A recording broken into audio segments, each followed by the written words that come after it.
In today's video, I'm going to teach you how to use the Align tool. By the end, you'll know exactly how to line up one grid with another quickly and confidently without guesswork.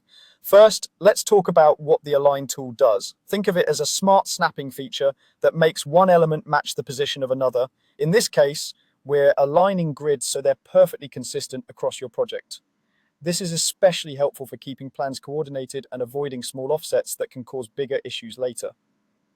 To begin, open the Align command. You'll find it under the Modify tab, then Align. If you prefer the keyboard, the shortcut is AL. Using the shortcut is a great habit because it keeps your hands on the keyboard and speeds up your workflow.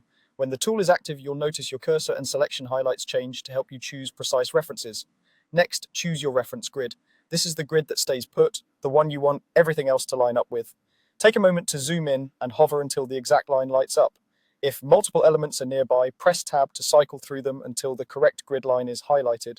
Selecting the right reference is crucial because it sets the standard for alignment. Now click the grid you want to move. The order matters. Reference first, then the grid that needs to shift. As soon as you click, the second grid will snap into place, lining up perfectly with your reference grid. You'll see it move cleanly without stretching or distorting. It simply relocates to match the reference line. That's it. The second grid is now aligned with the first. If you made the wrong selection or the result isn't what you intended, don't worry.